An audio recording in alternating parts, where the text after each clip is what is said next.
बढ़िया है, शुद्ध है। MDH मिर्ची, धनिया, हल्दी, असली मसाले, सच सच। MDH।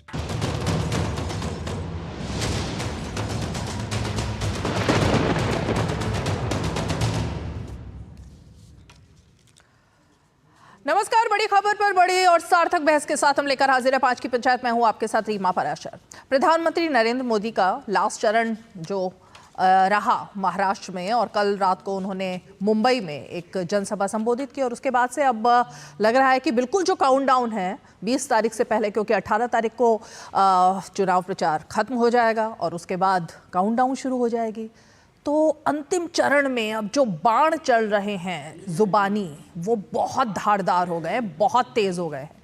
और अब ऐसा लग रहा है कि बटोगे कटोगे, धर्म युद्ध, इससे बात काफी आगे निकल चुकी है, क्योंकि प्रधानमंत्री नरेंद्र मोदी ने कल एक बार फिर उस दुखती रग पर हाथ रख दिया। उन्होंने एक बार फिर याद दिला दिया वो शब्द जिसको लेकर बार बार हाहाकार मचता रहा है, बार बार चर्चा होती रही है, और बार बार विपक्ष की और खासकर कांग्रेस के कुछ नेताओं की वो सोच निकलकर सामने आती रही है, जिससे ये साफ होता रहा कि सनातन और हिंदुत्व के खिलाफ किस तरह से बिगुल फूंकने की कोशिश की जाती रही थी कांग्रेस की तरफ से। और वो शब्द मैं फिर से बता देती हूं, हम प्रधानमंत्री को भी सुनेंगे, लेकिन वो शब्द रहा भगवा आतंकवाद। प्रधानमंत्री ने याद दिलाया कि किस तरह से ये वही लोग हैं जो भगवा, उसका अपमान करते हैं और भगवा को आतंकवाद के साथ जोड़ते हैं। प्रधानमंत्री ने ये बात कही, और आज देवेंद्र फडणवीस, उन्होंने ये तक कह दिया कि उलेमाओं के तलवे चाटे जा रहे हैं महाविकास आघाड़ी के नेताओं की तरफ से, और उन्होंने याद दिलाया कि किस तरह से फतवे जारी हो रहे हैं, किस तरह से उलेमाओं के पास जाकर देर रात को बैठकें की जा रही हैं। तो अब वक्त आ गया है वोट जिहाद के खिलाफ धर्म युद्ध करने का।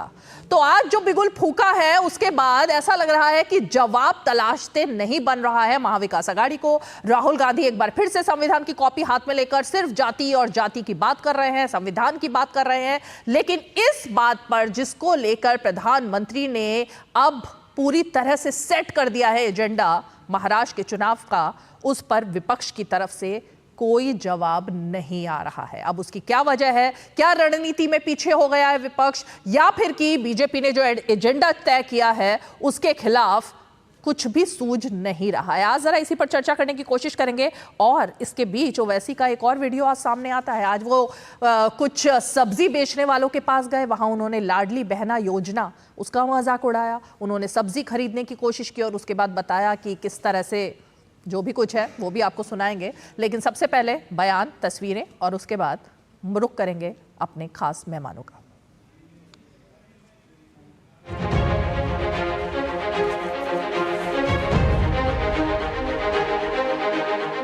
महाआघाड़ी के लोग तुष्टीकरण के गुलाम हो चुके हैं।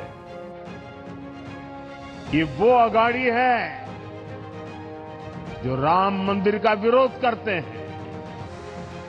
ये वो आघाड़ी है जो वोट पाने के लिए भगवा आतंकवाद का शब्द गढ़ते हैं। ये वो आघाड़ी है जो आए दिन वीर सावरकर का अपमान करते हैं।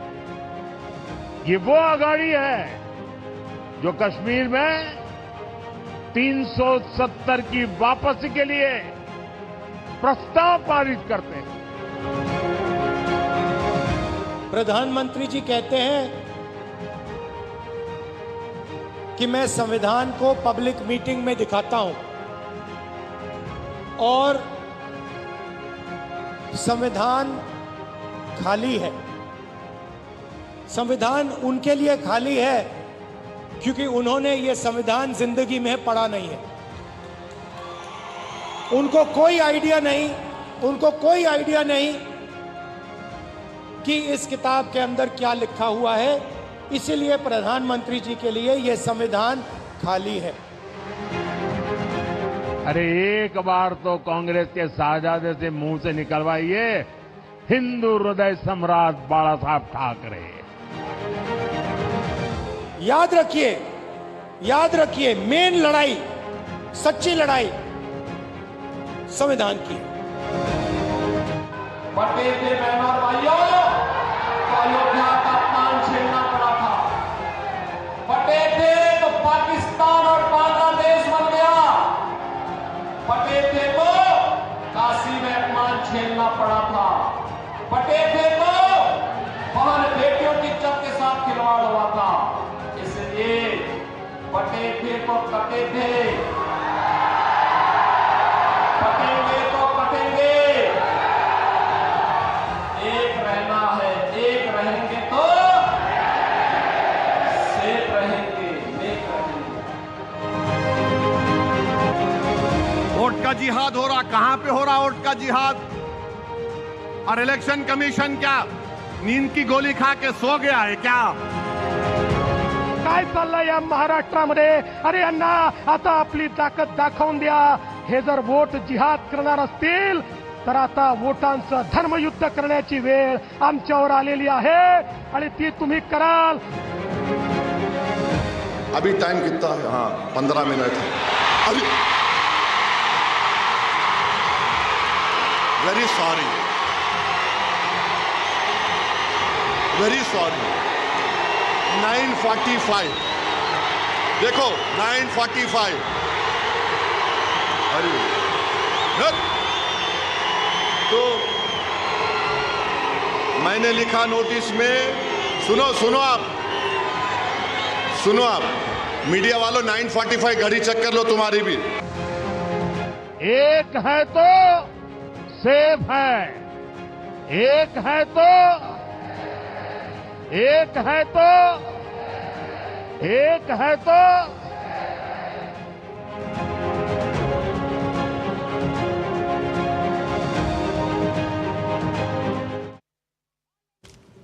चलिए, तो पूरी तरह से तय हो गया माहौल क्या है, अब इसी पर जरा चर्चा करते हैं। और क्या वजह है, रणनीति में क्यों पिछड़ता हुआ दिखाई दे रहा है? क्योंकि बीजेपी ने तो पूरी तरह से ही दिखा दिया है कि अगर लोकसभा के चुनाव में उसको वोट जिहाद जिस शब्द से सबसे ज्यादा चोट लगी थी, तो इस बार उसने तो अपनी रणनीति तय कर ली है कि उसके खिलाफ धर्म युद्ध। लेकिन महाविकास आघाड़ी यानी विपक्ष, उसकी तरफ से कोई रणनीति क्यों नहीं बन पा रही है? चर्चा शुरू करते हैं। खास मेहमान जुड़ चुके हैं, परिचय आपका खास मेहमानों के साथ करा देती हूँ। हमारे साथ बीजेपी का पक्ष रखने के लिए आरपी सिंह जी, प्रवक्ता भारतीय जनता पार्टी मौजूद हैं। अजय वर्मा जी पहले ही नमस्कार कर रहे हैं, हमारे साथ नेता कांग्रेस पार्टी के मौजूद हैं। गुलाब चंद दुबे जी हमारे साथ मौजूद हैं, शिवसेना के नेता और प्रवक्ता। साथ ही हमारे साथ डॉक्टर पवन राव अंबेडकर जी, AIMIM के प्रवक्ता मौजूद हैं। और स्टूडियो में एक बेहद ही खास मेहमान हमारे साथ राकेश शुक्ला जी, राजनीतिक विश्लेषक और वरिष्ठ पत्रकार भी मौजूद हैं। अजय वर्मा जी, ये मुस्कुराहट जो है ये तब दिखाई देती है अगर चुनाव के नतीजे आ जाते हैं और आपके पक्ष में, लेकिन अभी तो भाई अगर देखें तो बीजेपी काफी आगे दिखाई दे रही है मुद्दों में, नारों में और स्लोगन्स में। आप लोग कहाँ खड़े हैं? ये खोखले टीवी के नारे हैं ना, चाइना हम जीत गए हैं, नॉन बायोलॉजिकल साहब कहते हैं हम चाइना लाल आंख दिखा के जीत गए, हमारे कहने से यूक्रेन और रशिया का युद्ध रुक गया। ये टीवी की बातें टीवी पर ही अच्छी लगती है, मैं इसकी हंस रहा हूं। अभी जो है वो नॉन बायोलॉजिकल खिलाड़ी कह रहे थे, मित्रों ये महाविकास आघाड़ी, इन्हें ना तो महाविकास आघाड़ी के बिना खाना पसता, ना राहुल गांधी के बिना शहजादे, ना कांग्रेस के बिना खाना पसता, क्योंकि ये टेलीप्रॉम्प्टर खिलाड़ी हैं। जरा सा टेलीप्रॉम्प्टर जरूर हुआ तो ये भूल जाते हैं क्या कहना, विकास को विनाश पे कर देंगे, लकड़ी को लड़की कर देंगे।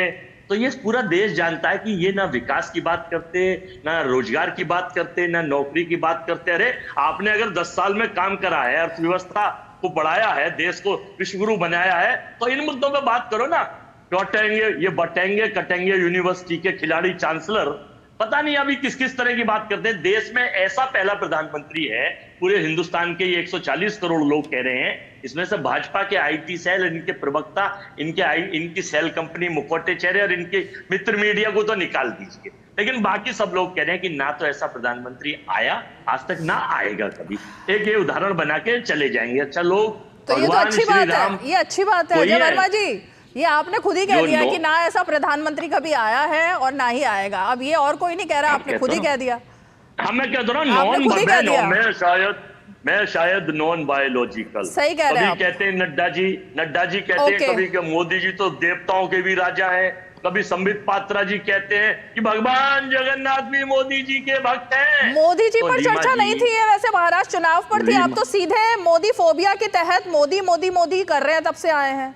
मैंने आपको पूछा कि आप एजेंडे, मैंने तो आपसे पीएम पर सवाल ही नहीं पूछा अभी तक। मैंने आपसे सवाल पूछा, आप एजेंडे और नारों में पिछड़ रहे हैं।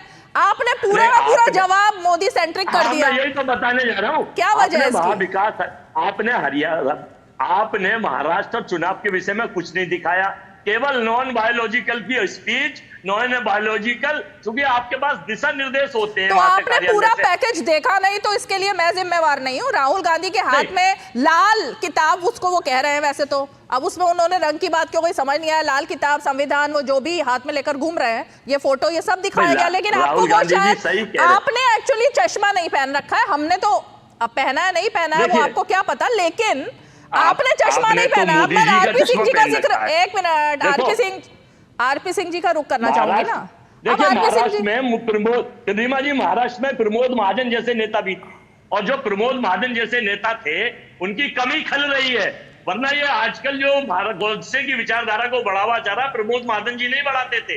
अच्छा, तो ऐसे भी जरूरत नहीं है, उनको की जरूरत थी तो महाराष्ट्र विकास करता और ये जीतते, इसलिए इनकी जीतने की कोई संभावना नहीं। आरपी सिंह जी, ये मोदी फोबिया अब है या फिर ऑब्सेशन है, मैं इसकी बात नहीं करूंगी। मैं तो बात ये करूंगी कि कांग्रेस पार्टी और राहुल गांधी को भी आपने सुना, वो कह रहे हैं कि आप लोग तो सिर्फ धर्म युद्ध, बटेंगे कटेंगे यही बात करते हैं, लेकिन असली बात तो संविधान की होनी चाहिए, जिसकी बात राहुल गांधी कर रहे हैं। बिल्कुल रीमा, धन्यवाद।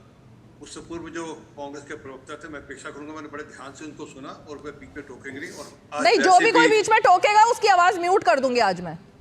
जी जी, और वैसे भी आज बहुत बड़ा दिन है। आज श्री गुरु नानक देव जी का आज गुरुपुरब है।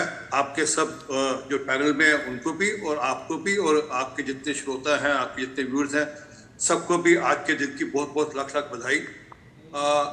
मैं एक गुरु नानक देव जी की वाणी में एक तुक आती है, मैं उससे बात शुरू करता हूँ।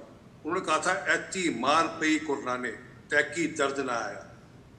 वो बाबर को लेकर कहा था कि बाबर के चलते हुए इतनी मार पड़ रही थी कि हे भगवान, तेरे को भी दर्द नहीं आ रहा। लगभग वैसी स्थिति आज भी है कि ये जो झूठ के नाम पर, ये जो धर्म के नाम पर अत्याचार करते हैं, वो देखकर दर्द होता है। जब इनके नेता गुलाम मीर कहते हैं वहां जाकर झारखंड के अंदर कि हम घुसपैठियों को 450 रुपये में सिलेंडर देंगे। अब इससे पूछा जाए, उस कौन से संविधान में लिखा है कि आप घुसपैठियों को 450 रुपये में सिलेंडर दे सकते हैं? घुसपैठी वो देंगे। अब ये संविधान के कौन से पन्ने पर, कौन से पेज पर लिखा है, ये बता दें। इससे तो हम कहते हैं कि वो जो संविधान की कॉपी लेकर घूमते हैं वो खाली पन्ने, मार्गदर्शक मंडल के लोग हैं, मार्गदर्शक मंडल। देखिए, ये फिर शुरू हो गया। रीमा, मैं माफी चाहता हूँ, अगर ये चलेगा फिर मैं इनको बोलने दूंगा अगली बार। अजय जी, फिर वो आपको बोलने नहीं देंगे, आप उनको बोलने नहीं देंगे, यही करना है क्या डिबेट में? रीमा जी, मैं क्यों बोल रहे हैं बीच में? अब म्यूट कर दिया आपको मैंने, अब बीच में नहीं बोलेंगे आप। चलिए। हाँ, इसी प्रकार इनके नेता 370-35 ए के पक्ष में खड़े दिखती है। कांग्रेस पार्टी 370-35 ए के पक्ष में खड़ी दिखती है। वो 6 अगस्त 2019 को भी थी और आज भी है। जब इनके नेता ने कहा था कि कश्मीर में 370-35 से हटा तो कत्लो गैरत हो गई, पर इमरान खान ने एग्जैक्टली इनके नेता को कोट करते हुए यूएन में जाकर कोट किया। और अब ये खड़गे साहब कह रहे हैं हमारा कौन सा नेता ऐसा है जो 370-35 के पक्ष में। अरे, इनको शायद सैफुद्दीन सोज का नाम पता नहीं। सैफुद्दीन सोज ने अगले दिन प्रेस स्टेटमेंट इशू किया, उस दिन शाम को, और कहा कि मैं स्वागत करता हूं कि नेशनल कॉन्फ्रेंस, पीडीपी और कांग्रेस पार्टी और बाकी जो अलायंस पार्टनर है, सबने 370-35 से वापस लाने का प्रस्ताव पास किया। मैं इसका प्रेस नोट मैं आपको भेज रहा हूँ, जो उनका press note, official press note उनकी तरफ से आया, और कांग्रेस के कारण लिखा गया, कांग्रेस के नेता सैफुद्दीन सोज। अभी 370-35 से लाकर फिर संविधान की धज्जियां उड़ाना चाहते हैं। देश के पार्लियामेंट में एक कानून पास हुआ, सुप्रीम कोर्ट ने उस पर मोहर लगा दी कि बिल्कुल ठीक है। क्यों लाना चाहते हैं? क्योंकि इनको संविधान से प्यार नहीं है सर। इसलिए नहीं कि ये बिल पास हुआ, इसलिए क्योंकि वहां पर 370-35 से पास होने के बाद वाल्मीकि समाज को अधिकार मिलने शुरू हो गए। ठीक है। उनके बच्चों को नौकरी, एक सेकंड, उनके बच्चों को नौकरी मिलनी शुरू हो गई। उनको वोटिंग राइट मिलने शुरू हो गए। ये चाहते नहीं कि वाल्मीकि समाज को वह अधिकार मिले, ये तो चाहते हैं जिस प्रकार से 70 साल से वाल्मीकि समाज वहां पर सफाई कर्मचारी का काम करते थे, वह अगले 70 साल तक वैसे ही काम करे। ठीक है, ये चाहते हैं। और यही नहीं, वो उनको वोटिंग का अधिकार भी ना हो, ये भी ये चाहते हैं, क्योंकि वो वाल्मीकि समाज से आते हैं। जवाब दीजिए अजय वर्मा जी, उसके बाद गुलाब चंद जी का मैं रुक करूंगी। अजय वर्मा जवाब दीजिए, अनम्यूट कीजिए इनको भाई। अब बोलने के लिए बोल दिया मैंने। हाँ, मैं अपनी तरफ से और अपनी पार्टी कांग्रेस पार्टी राहुल जी की तरफ से, खड़गे जी की तरफ से देशवासियों को गुरु पूर्णिमा की और गुरु पर्व की हार्दिक बधाई शुरू में मुझे देना चाहता हूँ। और सरदार आरपी सिंह साहब हाँ, लेकिन मोदी जी को सुनकर आप सब कुछ भूल जाते हैं। तो आप भूल ही गए कि आपको शुरुआत किससे करनी थी। आपने मोदी जी को सुना और आप भूल गए सब कुछ। अब उनके ओरा में हम खो जाते हैं भाई। हाँ। वो उनका अनुकरण करते हैं भाई, वो तो राष्ट्र प्रमुख चलिए बोलिए। तो देखिए, अभी मार्गदर्शक मंडल के एक सदस्य कह रहे थे नॉन बायोलॉजिकल के असिस्टेंट, और इनका शायद वो टेलीप्रॉम्प्टर हट गया था, तो ये भूल गए थे कि डिबेट महाराष्ट्र पर है। ये जाना था, जापान पहुंच गए, चीन, कभी झारखंड पहुंच जाते हैं, कभी कश्मीर पहुंच जाते हैं, आर्टिकल 35 370 पहुंच जाते हैं। लेकिन अब बीच में बोलेंगे फिर कहेंगे कि बोलते हैं। भाई मैं बोल रहा हूं तो आप एक बीच में नहीं बोला। मुद्दों की बात यह है कि महाराष्ट्र में इनके बुरी तरह से हार रहे हैं। हम 180 से 188 सीट के बीच जीतने जा रहे हैं, जो कि महाराष्ट्र की जनता, मां मराठी मानुस हमारे साथ है, महाराष्ट्र की बेटियां हमारे साथ है, महाराष्ट्र का पिटा लुटा वोटर हमारे साथ है, महाराष्ट्र का छोटा व्यापारी जीएसटी से पिटा हमारे साथ है, महाराष्ट्र की वो महिला है जो पीड़ित है भाजपा के नेताओं से। पिटा लुटा वोटर महाराष्ट्र का? पिटा लुटा वोटर मतलब महाराष्ट्र का सारा बिजनेस और सारी पैसे की जो काम थे वो सारे गुजरात चले गए ना। मतलब तो अपने आप को लुटा महाराष्ट्र के सारे वोटर पिटे लुटे हैं जी, महसूस कर रहे हैं अपने आप को। अच्छा, उनका सारा काम और धंधा तो फिर गुजरात तो को भेज दिया गया। अगर सारे वोटर एक सेकंड सारे वोटर अगर मतलब एक तरीके से सारे वोटर मतलब महाराष्ट्र की सारी जनता अगर खुद को पिटा लुटा महसूस कर रही है, तो आपको 188 सीटें क्यों आ रही है? फिर तो सारी सीटों पर स्वीप करना चाहिए आपको।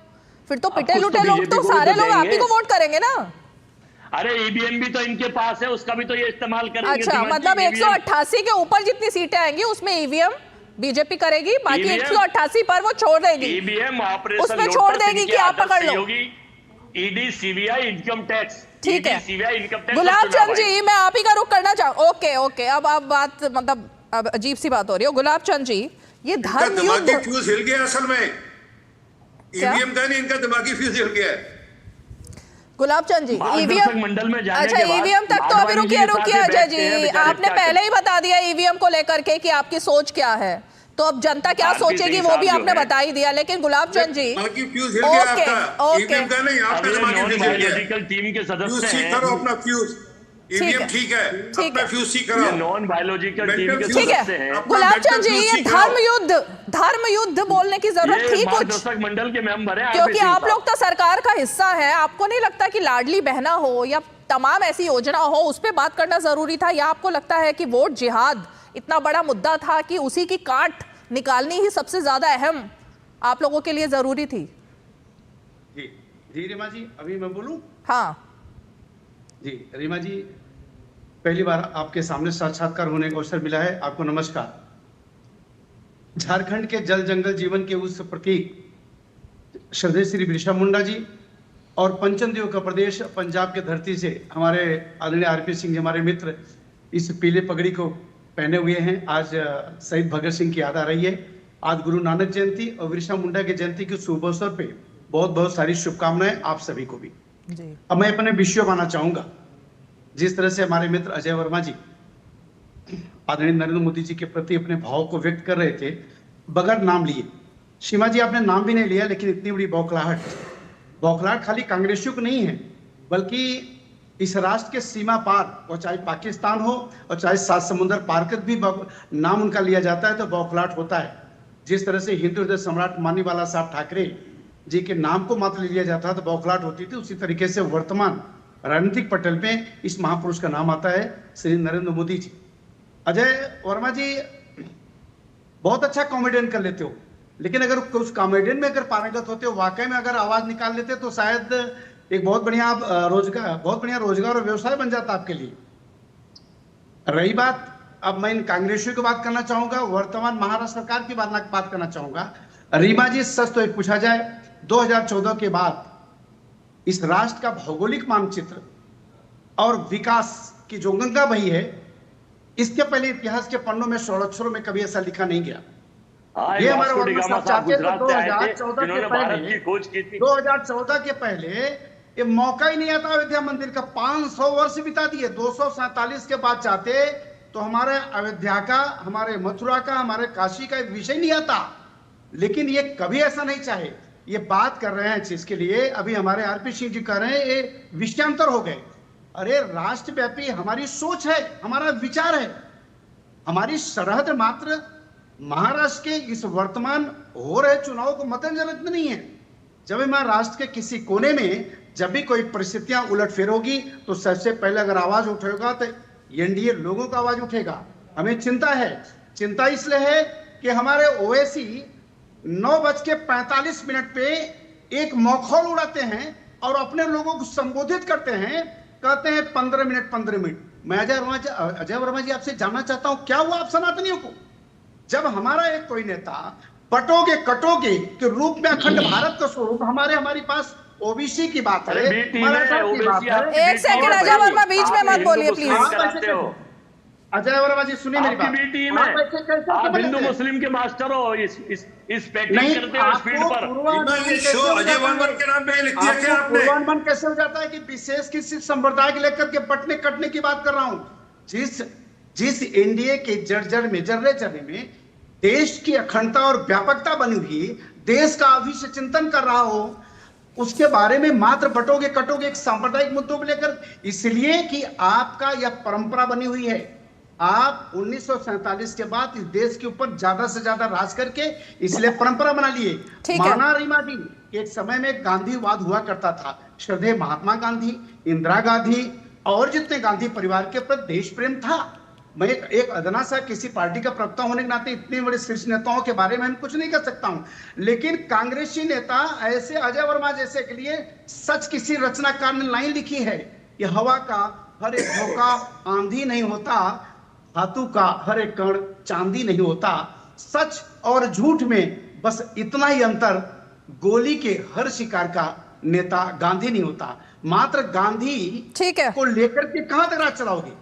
ठीक है डॉक्टर अंबेडकर, ओके, आपने क्योंकि गुलाब चंद जी जिक्र 15 मिनट का कर ही दिया और ओवैसी का नाम भी ले दिया, तो डॉक्टर पवन रुकिए, अजय वर्मा 1 मिनट रुकिए। एक तो आप फिर से सबके बीच में बोलते हैं, फिर म्यूट करूंगी, फिर आपको दिक्कत हो जाएगी। अब आप म्यूटेड है, अब आपके पास में नहीं, आपकी भी आदत है बीच बीच में दखल देने की। कोई भी बोल रहा है उसके बीच में रनिंग कमेंट्री करने की। अब मैंने नहीं कहा, लेकिन गुलाब चंद जी ने आपके लिए कुछ शब्दों का इस्तेमाल किया, सबको हंसी आ गई थी ना कि आप एक्टिंग अच्छी कर लेते हैं, लेकिन आप मुंबई में नहीं है, दिल्ली में, ये सोच लीजिए। डॉक्टर अंबेडकर, 15 मिनट और ओवैसी और वोट जिहाद, ये तीनों बातें एक साथ जुड़ी हुई है ना? इसी की काट तो बीजेपी और शिवसेना दे रही है। रीमा जी बहुत बहुत शुक्रिया। इस देश के जो राजनीतिक हालात हैं, उन हालातों से आप जो वाकिफ हैं वो थोड़ा सा अधूरा है, क्योंकि 15 मिनट को हम उतना गंभीरता से इसलिए नहीं लेते कि वो गंभीर विषय है ही नहीं। और जिस तरह से इस देश में 15 मिनट को लेकर के इतना गंभीर बनाया गया, प्रोपागेंडा बनाया गया, वो 15 मिनट हमारे लिए कोई भी जो है बहुत ही गंभीर विषय नहीं है। आप लोगों के द्वारा ही इस देश में प्रोपागेंडा फैलाया गया, वो प्रोपागेंडा के पर हम नहीं चलते हैं, हम चलते हैं सच्चाई पर। और सच्चाई ये है कि इस देश में अगर आज धर्म के नाम पर, भगवा के नाम पर, और जो नए फतवे जो आपने टॉपिक रखा है बहुत बेहतर है, इसके लिए कांग्रेस जिम्मेदार है।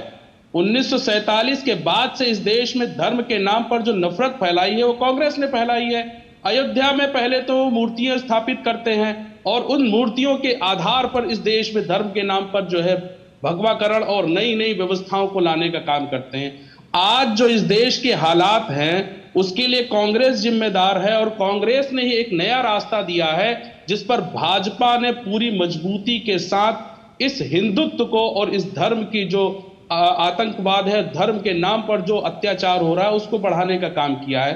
तो कांग्रेस और भारतीय जनता पार्टी सिक्के के एक ही सिक्के के दो पहलू हैं, इनको अलग नहीं देखा जा सकता। ये दोनों मिल करके इस देश की जनता को मूर्ख बनाने का काम कर रहे हैं। अभी आप अयोध्या का नाम आया, अभी आरएसएस का भी नाम आया। कांग्रेस के जो राहुल गांधी जी हैं, आए दिन कांग्रेस को और आरएसएस को लेकर के कांग्रेस का जो वक्तव्य है आरएसएस को कोसते हैं। आरएसएस को इनको धन्यवाद करना चाहिए और राहुल गांधी को कोई हक नहीं बनता कि आरएसएस को गलत कहें, क्योंकि आरएसएस जो है उसको लेकर के जो बात कही जा रही है उनको पढ़ना चाहिए कि कांग्रेस ही आरएसएस की जननी है, कांग्रेस आरएसएस की मां है और आरएसएस ने पग पग पर कांग्रेस का साथ दिया है।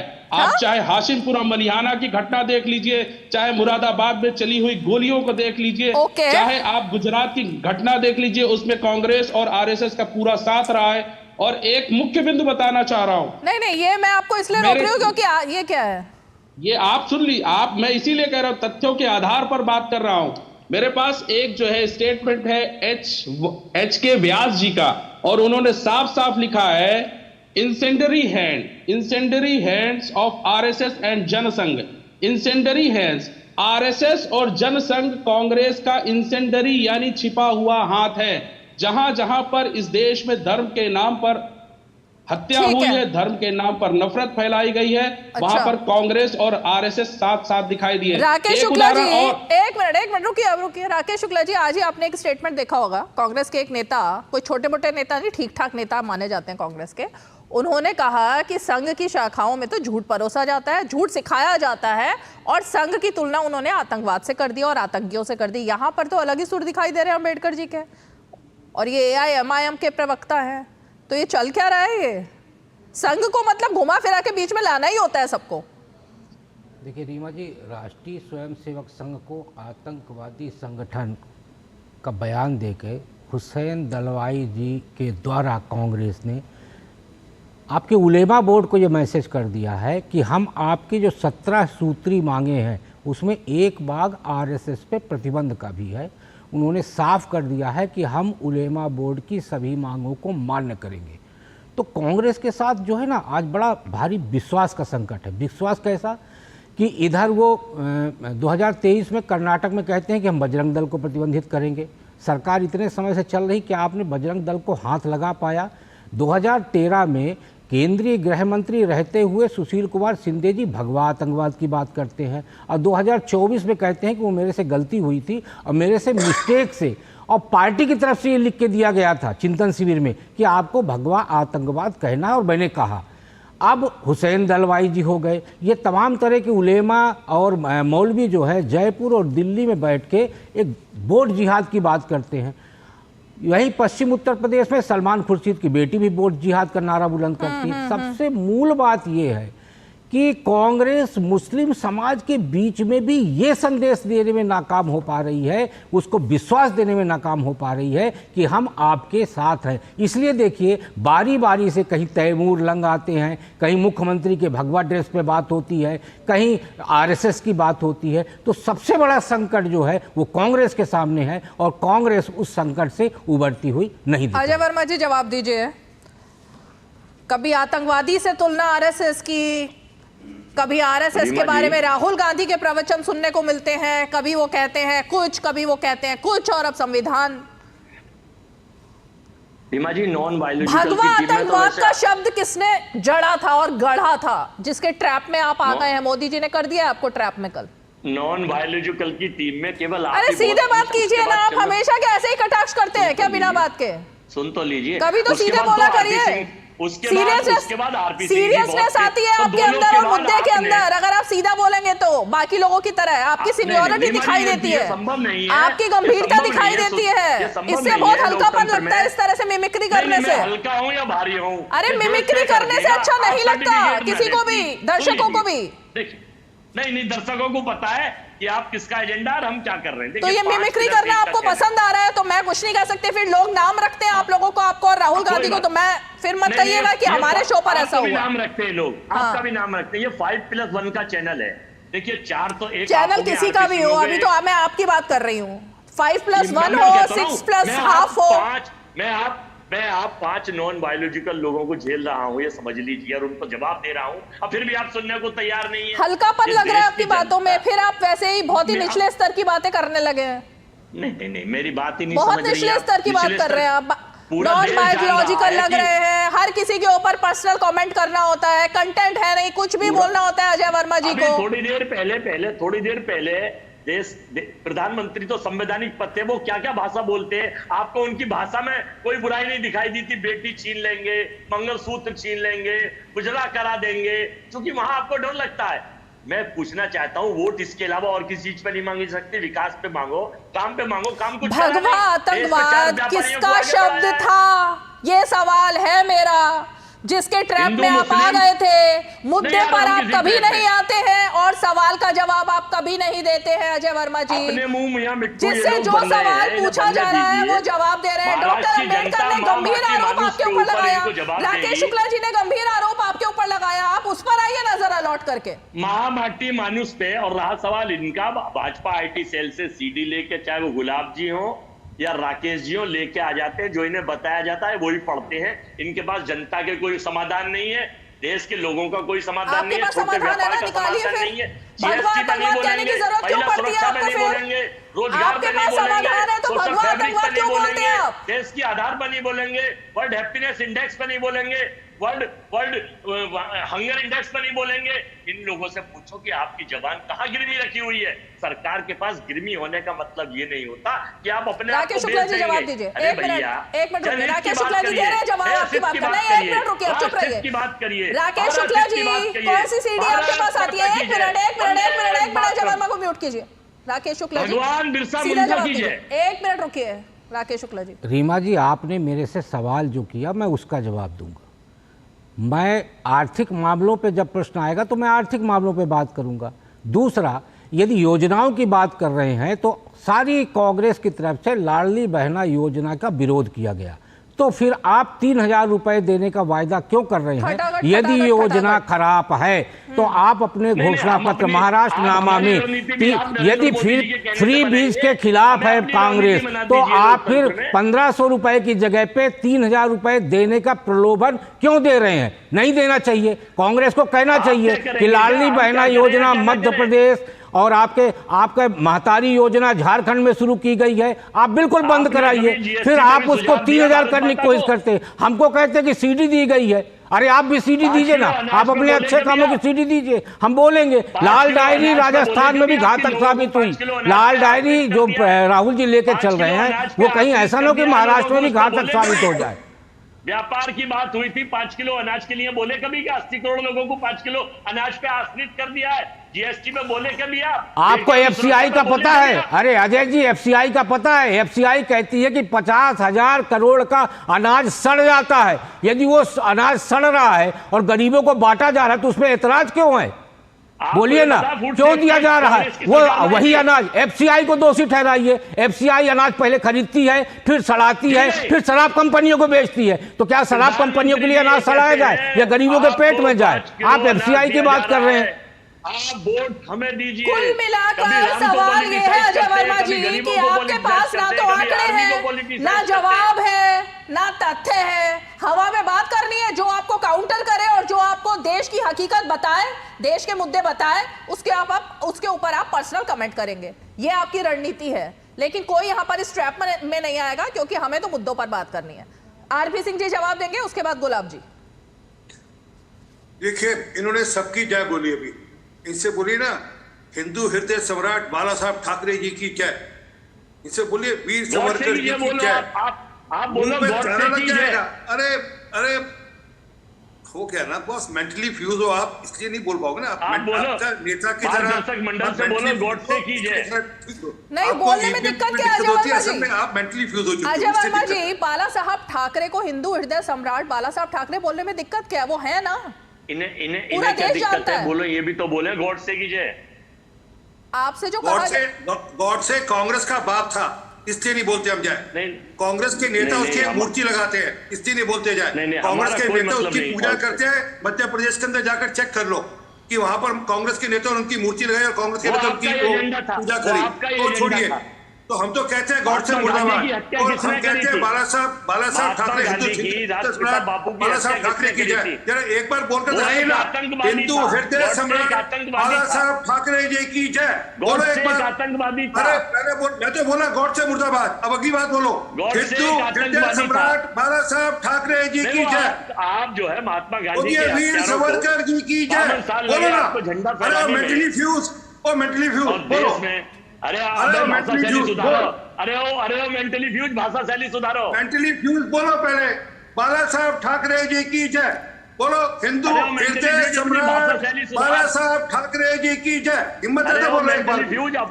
तुम्हारे नेता, तुम और तुम्हारे नेता को दोनों का चैलेंज है, पूरी कांग्रेस पार्टी को चैलेंज है कि वह बोलकर दिखाए हिंदू हृदय सम्राट बाला साहब ठाकरे जी की जय।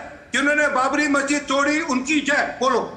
जो कहते थे हमने बाबरी मस्जिद तोड़ी, कोर्ट में कहा हमने बाबरी मस्जिद तोड़ी, बोलो उनकी जय। नहीं बोलेंगे, क्योंकि पिनराई विजयन ने अभी बताया कि किस प्रकार प्रियंका वाड्रा जमात इस्लामी से सपोर्ट ले रही है, जमात इस्लामी से सपोर्ट लेकर चुनाव जीतते हुए गई है।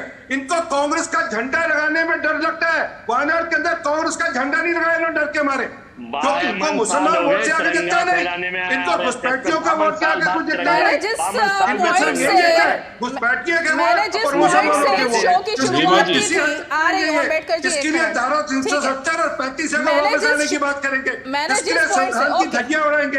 ओके मैंने जिस पॉइंट से शुरुआत की थी शो की, वो यही थी जो यहाँ पर अभी 2 मिनट के अंदर सब कुछ पर्दाफाश हो गया अजय वर्मा जी, कि कांग्रेस जो है वो ना जवाब दे पा रही है, ना रणनीति बना पा रही है, ना ही बीजेपी के स्लोगन और नारों का जवाब दे पा रही है। अभी उन्होंने 2 सवाल पूछे, आप बिल्कुल चुप थे, मतलब ऐसे लिप्स आर सील्ड, वो वाला ऐसे आपका पोज आ रहा था ना, आपकी जुबान पर बाला साहब ठाकरे का नाम आया, अपनी औकात पे ना आपकी जुबान पर एक बार भी बाला साहब ठाकरे का नाम आया, उनका नाम तक आप नहीं ले पा रहे। आपने कहा ना ईवीएम को लेकर का, तभी तो मैंने कहा आपकी बात को।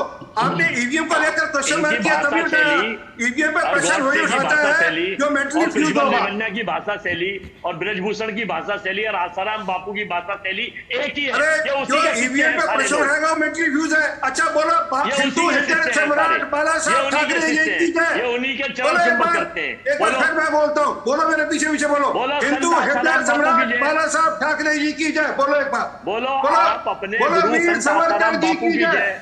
बोलो देशभक्त वीर सावरकर जी की जय।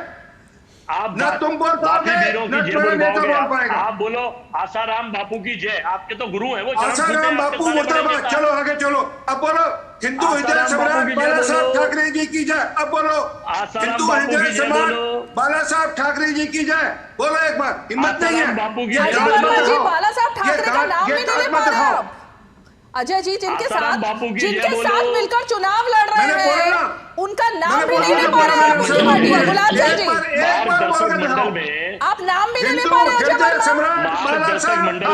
अजय वर्मा जी, नाम नहीं ले पा रहे हैं बाला साहब ठाकरे का अपनी जुबान से। आध्यात्मिक गुरु हैं इनके सारे बड़े नेताओं के, आप नाम तक लेने से डर रहे हैं उनका। हिंदू हृदय सम्राट तो दूर की बात है, आप बाला साहब ठाकरे ही बोल दीजिए। वहां जाके पूजा करते हैं, चरण छूते हैं, उनके साथ नहीं बोलेंगे। और आसाराम बाबू की इलेक्शन की बात कर रहे थे ना, मैं तो महाराष्ट्र के इलेक्शन की बात कर रहा हूँ। नहीं बोलेंगे। अभी भाग के गई और अभी थोड़ी देर पहले कह रहे थे महाराष्ट्र इलेक्शन की बात करो। नहीं, बाला साहब रीमा जी, बाला साहब ठाकरे की तुलना आसाराम जी से करना भी उचित नहीं है, क्योंकि दोनों का चरित्र अलग है। देखिए ना, यदि वो बाला साहब ठाकरे की जय बोल रहे हैं तो वो आसाराम बापू की जय करवा रहे हैं, तो ये दोनों की तुलना नहीं हो सकती। बाला साहब ठाकरे का अपना व्यक्तित्व है और आसाराम का अपना व्यक्तित्व के साथ बाला साहब ठाकरे की तुलना की कभी वीर सावरकर, कभी सारे बड़े नेता। अरे भाई क्या बोल रहे हैं अजय वर्मा, आपको पता है आप क्या बोल रहे हैं? भेज रहा हूँ, महाराष्ट्र का चुनाव तो सोच लीजिए कम से कम। मैं दिखाऊं राहुल गांधी छुपके छुपके किसके साथ भोजन करते थे नेपाल के अंदर जाकर, वो वीडियो भी है सबके सामने। मैं भेज रहा हूं इनके पास वो वीडियो। पर एक बार बोलो बाला साहब ठाकरे जी की जय। मैं कोई गलत कोई कह रहा हूं। हृदय सम्राट बाला साहब ठाकरे जी की जय। जो दर्शक इस चीज को मिस कर गए, मैं ब्रेक पर जाने से पहले उनको एक बार याद दिला दूं कि जब हिंदू हृदय सम्राट बोलने की बारी आई तब भी अजय वर्मा चुप रहे, लेकिन सबसे ज्यादा चौंकाने वाली बात ये रही, और अब इसी पर जरा डिबेट को आगे बढ़ाएंगे, जिसको राकेश शुक्ला जी ने पकड़ लिया।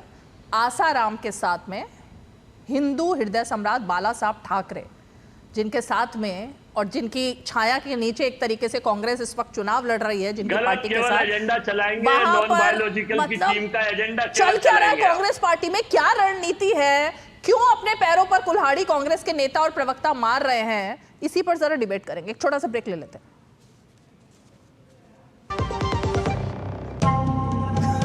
हमारी पीढ़ियां गरीबी में गुजर गईं। हम रोज उठकर वन देवता से शहद, चिरौंजी, तेंदुपत्ता, बांस सब लाते थे, इधर उधर बेच देते थे। कभी 4 पैसे मिलते, कभी कुछ नहीं। पर वो बीते कल की बात है। आज हम अपने वन उत्पाद वन धन विकास केंद्र ले जाते हैं। वहाँ मेरे जैसी बहनें पैकेजिंग करती हैं, मार्केटिंग करती हैं। देखकर खुशी होती है। पूरी दुनिया दीवानी है फॉरेस्ट प्रोडक्ट्स के लिए। पहले 10-12 वन उत्पाद पर MSP मिलती थी, आज 87 पर मिल रही है। जमीन के हक भी हमारे नाम हुए हैं। भारत को विकसित बनाने के लिए आदिवासी समाज का विकास और मुख्य धारा से आदिवासी समाज को जोड़ना, ये हमारी सबसे बड़ी प्राथमिकता। देश के सभी वन बंधुओं को जनजातीय गौरव दिवस की बधाई। सुनो, एक अच्छी इंश्योरेंस पॉलिसी AI से पूछते हैं। एक ऐसी पॉलिसी जिसमें प्रीमियम पेमेंट हो लिमिटेड पर इनकम आती रहे लाइफ टाइम। LIC का जीवन उत्सव। एक ऐसी पॉलिसी जो दे होल लाइफ इंश्योरेंस कवर भी। LIC का जीवन उत्सव। वाह, चलो तो LIC की जीवन उत्सव पॉलिसी ही लेते हैं। मैं भी तुमसे यही कह रही थी, LIC का जीवन उत्सव। लाइफ टाइम सेलिब्रेशन मनाइए LIC के जीवन उत्सव के साथ, फ्यूचर सेट है। बढ़िया है, प्राकृतिक हल्दी, मिर्ची, धनिया नहीं, मिर्ची, धनिया, हल्दी, MDH।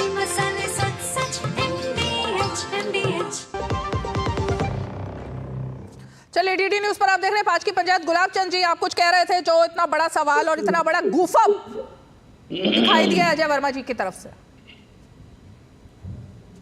गुलाब चंद जी, आप कुछ कहने वाले थे उनकी बात पर। मैं अजय वर्मा जी से इतना ही कहना चाहूंगा, हमारा भाई आज अकेला पड़ गया है। माननीय हिंदू अस्मिता शक्ति के प्रतीक हिंदू हृदय सम्राट माननीय बाला साहब ठाकरे को बोलने में क्या दिक्कत होना चाहिए? आप तो सनातन धर्म के उपासक हैं, चलिए आपके मन में किंतु परंतु कुछ हो सकता है, तो 370 जिंदाबाद तो बोलिए। आप राष्ट्रभक्त हैं, 35A जिंदाबाद तो बोलिए, कश्मीर जिंदाबाद तो बोलिए। इस पे बोलने में कोई इतराज नहीं, ताकि कुछ तो आपके बोलने के आधार पर इस गठबंधन का धर्म तो निभाइए। महाराष्ट्र में हमारे श्रद्धेय उद्धव ठाकरे साहब इस वक्त आपसे कदम से कदम मिला के चल रहे हैं। आज उसी माननीय बाला साहब ठाकरे की विरासत पे आज वोट मांग रहे हैं, और रियासत के मालिक हैं कि विरासत के मालिक हैं, ये तय करना है। आज रीमा जी, मैं बड़े गर्व से कह सकता हूं कि मैं उस शिवसेना का प्रवक्ता हूं जो आदरणीय एकनाथ शिंदे साहब ने हक में कुछ लिया, तो शिवसेना हिंदू हृदय सम्राट माननीय बाला साहब ठाकरे की विरासत को लिया। कहीं वह तत्व अस्तित्व मिट जाए, उसकी चिंता करके वह शिवसैनिक एक मर्द मराठा जिसका नाम एकनाथ शिंदे। अजय वर्मा जी तो अभी सोच में पड़े हुए हैं कि उनको बोलना क्या है। 370 पर बोलना है, 35A पर बोलना है, बाला साहब ठाकरे पर बोलना है, या फिर आसाराम पर बोलना है, वो अभी थोड़ा सोच में है। रीमा जी नहीं बोल सकते हैं। 370-35 पे कैसे बोलेंगे? जैसे ही लागू हुआ वैसे कपिल सिब्बल रिट पिटीशन किए, वो कांग्रेस नेता थे, तो बोले कैसे? नहीं बोल सकते हैं, उनके पास बोलने का कोई जगह ही नहीं है, तो बोले कैसे? डॉक्टर अंबेडकर। रीमा जी बातों बातों में RP सिंह साहब ने बड़ी बात कह दी, और जिस विषय को मैं पहले भी कह रहा था कि कांग्रेस और भारतीय जनता पार्टी एक ही सिक्के के दो पहलू हैं। RP सिंह साहब ने बहुत अच्छी बात कही कि गोडसे की जिंदाबाद कांग्रेसी करते हैं, ये बात बिल्कुल सही है। और कांग्रेसी जो है बाला साहब ठाकरे की भी जिंदाबाद करते हैं। 1975 की जो घटना हुई इमरजेंसी इस देश में, बाला साहब ठाकरे ने इंदिरा गांधी जी को जो है सपोर्ट किया, इमरजेंसी को सपोर्ट किया और उनकी तारीफ की। मुझे लगता है अजय जी को जो है बाला साहब ठाकरे की जिंदाबाद बोलने में कोई तकलीफ नहीं होनी चाहिए, लेकिन इनको तकलीफ इसलिए हो रही है कि बाला साहब ठाकरे ने कांग्रेस का क्रेडिट ले लिया खुद कि मस्जिद हमने गिरवाई है। कांग्रेस इस क्रेडिट को लेने के लिए बड़ी तरस गई कि हमने 1948 में अयोध्या में मूर्ति रखवाई, 89 में जो है हमने जो है द्वार खुलवाए, इसका क्रेडिट कांग्रेस को नहीं मिल पा रहा है। ये बड़ी हास्यास्पद विषय है। वीर बहादुर सिंह मुख्यमंत्री के तत्कालीन वीर बहादुर सिंह मुख्यमंत्री थे, याद करिए हमारे पवन जी, 86 की बात है। वीर बहादुर सिंह ने ताला खुलवाया और ताला खुला करके हमारे रामलला को इतने वर्षों तक तंबू में रखा। ये अपराध ये लोगों ने किया है। ये अपराध को कभी भी सनातन धर्म को जी, मैं अपनी बात कंप्लीट कर लूं, मैं अपनी बात कंप्लीट कर लूं। कर ली बात कंप्लीट, आपने बात बोल दी। 10 सेकंड, ओनली 10 सेकंड। और कांग्रेस को भी ये भी चाहिए कि कांग्रेस के जो पत्ते खुलते हैं आरएसएस के साथ कितना घनिष्ठ रिश्ता है। 1975 में आरएसएस के साथ साठगांठ करके एक रणनीति के तहत इंदिरा गांधी जी ने उनको बैन कराया। और एक नाम आता है प्रभाष जोशी जी का। प्रभाष जोशी जी उस समय के इंटेलिजेंस ब्यूरो के चीफ हुआ करते थे। उन्होंने अपने स्टेटमेंट में लिखा है कि जो आरएसएस का व्यक्ति 1 महीने जेल गया है उसको जो है 10,000 रुपए और 1 महीने से कम जो जेल में रहा उसको 5,000 रुपए की पेंशन कांग्रेस ने दिलाई है। तो आप इस रिश्ते को समझ सकते हैं कि आरएसएस के पन्नों में तो बहुत कुछ दर्ज है, फिर सभी पर बात करनी पड़ेगी। 1 मिनट। और इस देश में भारतीय जनता पार्टी कांग्रेस के बनाए हुए रास्ते पर ही आगे बढ़ रही है। तो 1 घंटा तो क्या 10 घंटे भी कम पड़ जाएंगे। लेकिन जरा अजय वर्मा जी जो बैकफुट पर आ गए, एक बार उनका रुख करते हैं। अजय वर्मा जी, किसी भी एक सवाल का जवाब है? अजय वर्मा जी वो बिल्कुल शांत हो गए। आप अगर रीमा जी, अगर आप ये चाहने लगे या आपकी सारी टीम ये चाहने लगे, जो नॉन बायोलॉजिकल की टीम है, कि साहब मैं आपकी बांसुरी से सुर निकालूं, तो मेरे लिए संभव नहीं है। देश को सब पता है, व्यापार की बात, नौकरी की बात, देश तो आप मतलब बाला साहब ठाकरे के साथ आसाराम की तुलना करेंगे और देश चुप रहेगा, महाराष्ट्र की जनता चुप रहेगी। सोशल फैब्रिक खत्म करना है। कटना और बटने वाली यूनिवर्सिटी के चांसलर और वाइस चांसलर अगर ये चाहेंगे, वो सारी बातें अपनी जगह ठीक है, सारी बातें अपनी जगह ठीक है, कांग्रेसियों ने इस देश में हिंदू मुस्लिम की लकीर खींची। कांग्रेसियों ने ही इस देश में हिंदू मुस्लिम की लकीर खींची है। अजय साहब आप भूल रहे हैं। झारखंड के वोटर को ये पता है कि हमें सब्जी सस्ती चाहिए, हमें दाल रोटी चाहिए। अजय वर्मा जी वो सब ठीक है, हमें नौकरी चाहिए, लेकिन आरपी सिंह जी ने जो बेसिक सवाल खड़ा किया है उससे क्यों बच रहे हैं आप? हमें जुमलों की सरकार नहीं चाहिए। अरे अजय वर्मा जी, हमें नॉन बायोलॉजिकल नहीं चाहिए, हमें भगवान के राजा नहीं चाहिए। अजय वर्मा, अजय वर्मा जी, आरपी सिंह जी ने जो एक सवाल बेसिक सवाल पूछा उसका जवाब देने से क्यों कतरा रहे हैं? कौन आरपी सिंह? वो दिख रहे हैं ना आपको। अभी तो आपने उनको प्रणाम किया था कि आपको गुरु नानक जी की जयंती की शुभकामनाएं किसको कहा था आपने? वो तो मार्गदर्शक मंडल के सदस्य हैं। हाँ, तो उन्हीं की बात कर रही हूँ मैं, जिनको आप मार्गदर्शक मंडल सोच रहे हैं। वो भाजपा के प्रवक्ता हैं और पुराने नेता भी हैं। वो आरपी सिंह हमारे भाई हैं, और मैं जिन आरपी सिंह की पूछ रहा हूँ कौन पारी सिंह, उनकी मुझे नहीं पता कौन आरपी सिंह है। वो अपना एजेंडा चलाते हैं। जो हमारे भाई हैं आरपी सिंह, वो हमारे भाई हैं मार्गदर्शक मंडल वाले। ठीक है भाई, आप बीजेपी के नेता बाला साहेब ठाकरे का नाम क्यों नहीं ले पा रहे हैं आप? बाला साहब ठाकरे का नाम क्यों नहीं ले पा रहे हैं आप?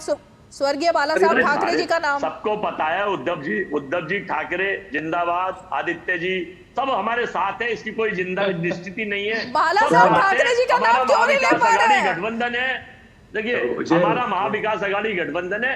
और जब एक नाथ शिंदे जी को ईडी सीबीआई एक नाथ उद्धव जी आपको छोड़कर जाने वाले हैं, उद्धव जी आपको छोड़कर जाने वाले हैं, चिंता मत करिए।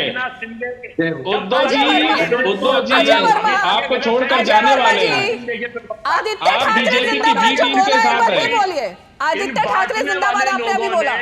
अरे रुकिए वाले लोगों ने हिंदुस्तान में, महाराष्ट्र में शिवसेना को भी बांट और काट दिया। इन बांटने वाली यूनिवर्सिटी के लोगों ने, इन्होंने शरद पवार और अजीत पवार को भी बांट और काट दिया। तो ये बांटने वाली यूनिवर्सिटी के लोग ऐसे ही करते हैं। तो इनके भी जामनी यादव, एकनाथ शिंदे साहब, ईडी और सीबीआई, अजीत पवार, पहले तो ईडी के पोर्टल में नाम था 75,000 करोड़ में। 27 नवंबर की सभा में मोदी जी ने कहा था जेल जाएंगे 70,000 करोड़ के घोटालेबाज। बाला साहब ठाकरे को जब वो बीजेपी में शामिल हो जाते हैं, आतंकवाद पर जवाब नहीं आया अभी तक। भूल जाते हैं, अजय वर्मा जी, पवित्र हो जाते हैं। 75,000 का खत्म कर दिया उलेमाओं के तलवे कौन चाट रहा है, ये मेरा सवाल था। नहीं ये तलवे तो सरकार का एजेंडा है। उलेमाओं के तलवे कौन चाट रहा है? इनके बिहार भी डालते हैं, हम नहीं करते। वोट जिहाद कौन कर रहा है? बांटने और कटने के लिए प्रफुल्ल पटेल का भी बयान सुन लीजिए, वो कहते हैं जुमलों की नहीं चलेगी।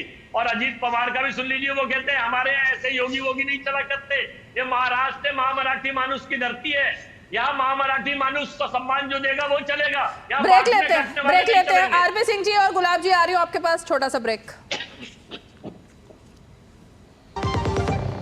अब आया असली स्वाद। अब आया स्वाद। जब स्वाद के बड़े हो लाले तो MDH का चंकी चाट मसाला डालें। MDH का चंकी चाट बाला साहब बारे में बोलूं। बीमारी मानो हमारे घरों की सदस्य हुआ करती थी। खराब पानी की बीमारी, सिकल सेल की बीमारी। मैं 60 साल की हूँ। मैंने खुद कभी शौचालय नहीं देखा था, कभी रात को बिजली में खाना नहीं खाया था, पर ये सब कल की बात है। आज सरों पर पक्की छत है, आज घरों में शौचालय है, सिकल सेल की जांच हो रही है, हमारे पास आयुष्मान कार्ड है। विश्वास है हमारे बच्चे वो कष्ट नहीं झेलेंगे जो हमने झेले थे। आज हमारे बच्चे एकलव्य जैसे रेसिडेंशियल स्कूलों में पढ़ते हैं। एक भी आदिवासी भाई बहन ना छूटे, इसलिए मन से काम कर रहे हैं। प्रधानमंत्री नरेंद्र मोदी जी हमारा खूब ध्यान रख रहे हैं। जब सही प्रयास किए जाते हैं तो सही परिणाम मिलता ही है। देश के सभी वन बंधुओं को जनजातीय गौरव दिवस की बधाई।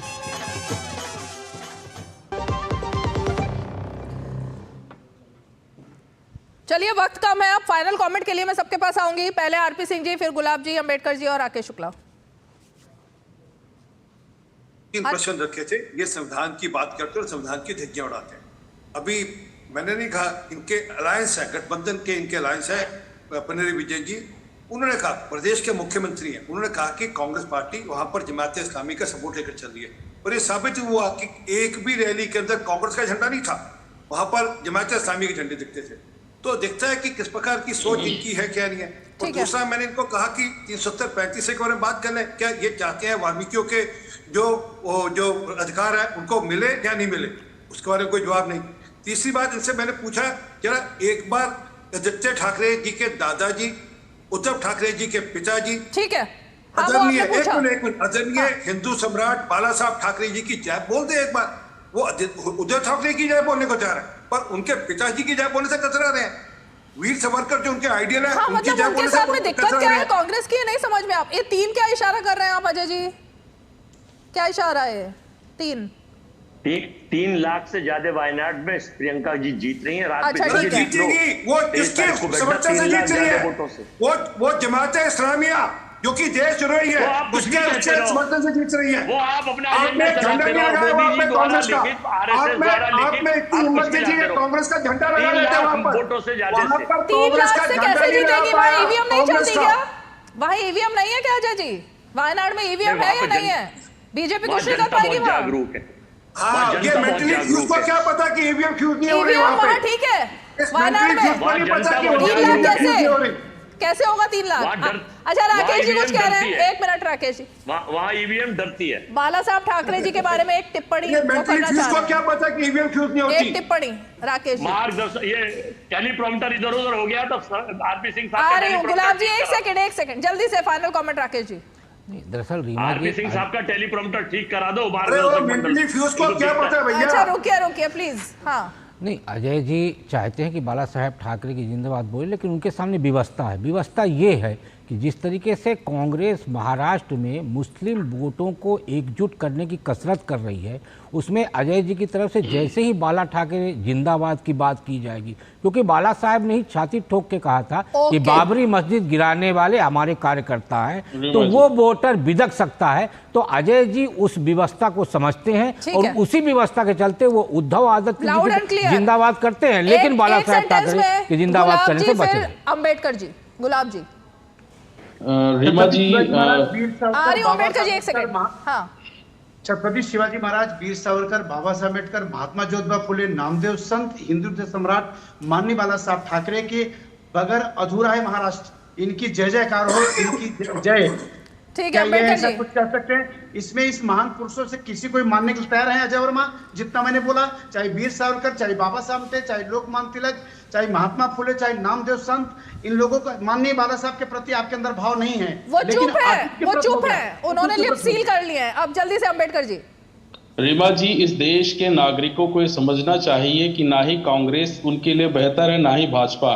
कांग्रेस ने 1971 से नारा दिया गरीबी हटाओ, गरीबी हटाओ, और भारतीय जनता पार्टी अब कह रही है हम 80 करोड़ लोगों को जो है मुफ्त राशन दे रहे हैं। आप इस प्रगति को देखिए इस देश में, इस देश की जनता समझदार प्रगति के है। बीच में जब वोट जिहाद आ जाता है ना तो डिरेल हो जाता है सब कुछ। अजय वर्मा, जाते जाते आपको धन्यवाद करूं। एक बार हिंदू हृदय सम्राट बाला साहब ठाकरे बोलेंगे?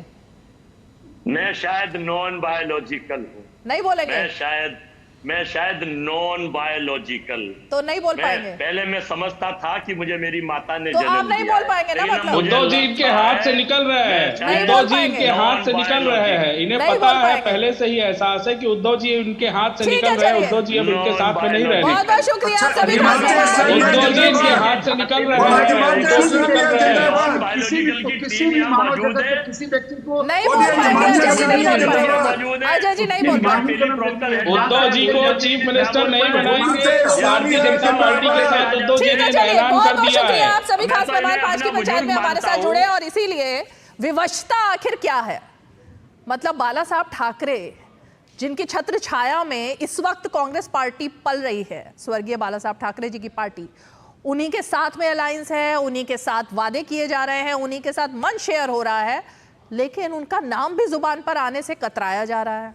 अब ये भी तो जनता है ना महाराष्ट्र की जो पूछेगी कि भाई आखिर दाल में कुछ काला है क्या, या इसके पीछे भी वोट जिहाद और वोटों की वो माया है जो हाथ से ना निकल जाए, छिन ना जाए। शायद यही विवशता कांग्रेस पार्टी की फिलहाल दिखाई दे रही है। 5 की पंचायत में आज इतना ही। सोमवार को फिर होगी मुलाकात, तब तक के लिए हमें दीजिए इजाजत। नमस्कार।